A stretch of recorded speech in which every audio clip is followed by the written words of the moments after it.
was really just that desire for more of Jesus. Knowing that there was more, that's what I wanted. I wanted more of Jesus. And I didn't want the opportunity to pass me by. It was in my hometown, in Little Hillsboro, Kansas. There was this opportunity, to explore more of Jesus with others that were discovering more of Jesus. That was really appealing to me, and excited me, scared me some too. But yeah, that was the exciting part, is like there could be more. And there's an opportunity to knock right here in Hillsboro, Kansas. What I've felt the last maybe couple of months is that you can't out-knock Jesus. You can't out-seek Jesus. You can't whatever to the kingdom, right? Like there's always more of this to be discovered.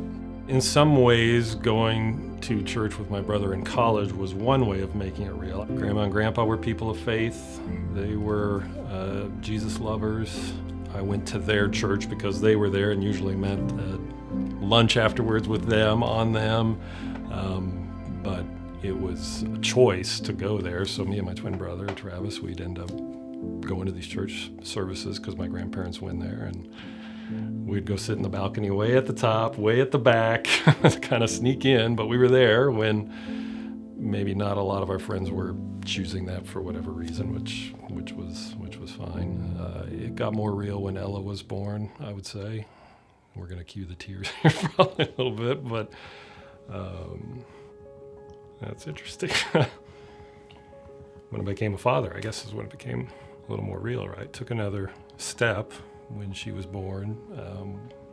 She had Down syndrome. That was a surprise. So not only was it trying to figure out how to be a father, but how to be a father with a child that had a disability became pretty overwhelming. Some of those first flowers into the hospital room were Psalm 139, which I, at the time, was not familiar with. So that was really speaking to my heart. I knit you in your mother's womb. I knew you. That was a recognition that the Lord was at work at a higher, in a larger way than what I was aware of previously.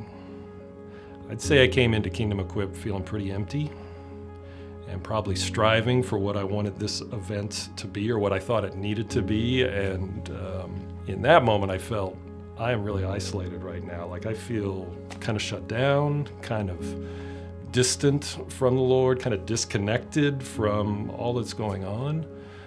And really in that moment, it was listening to that yes or no offer, that was, why don't you go ask him to pray for you? Not can I pray, not can I pray for you, but would you pray for me? And it kind of rattled around in my head a little bit, and still came down to that yes or no. And it was the smallest inch forward of 1 foot that just got it rolling to get across the room. And it felt like, something unlocked here, like Jesus met both of us. It was, a really beautiful moment. I think what I keep thinking about in those yes-no questions is just, I keep thinking the Lord honors the smallest yes. And I think maybe that was even said, if I'm remembering right. So for me, maybe the pressure is, wow, look at the big yes that Peter made. Look at the big yes that Paul made. Look at the big yes that Jesus made. Look at and that can get overwhelming. And in my case, it can kind of paralyze me too.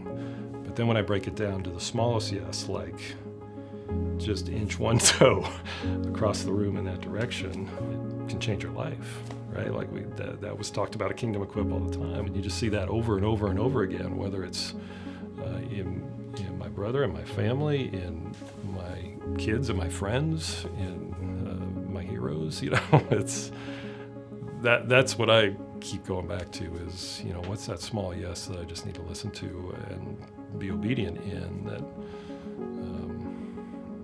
I don't have to overthink. I think for the next generation, it's what I'd like to see the Lord do is for them to know that they have His heart. And that was my experience at Kingdom Equip, was kind of this theme of you have the heart of the Father. which is twofold, right? One is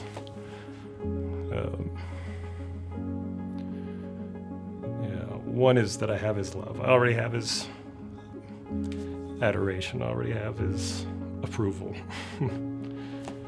But the other play on that is that I also have his heart to give to others, which kind of ties back to what, when my faith became real, was when I became a father, right?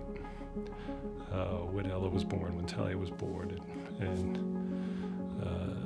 you just grab a hold of that overwhelming love for them is just there. So that would be what I would want for the next generation, is that for them to know that you have the Father's heart.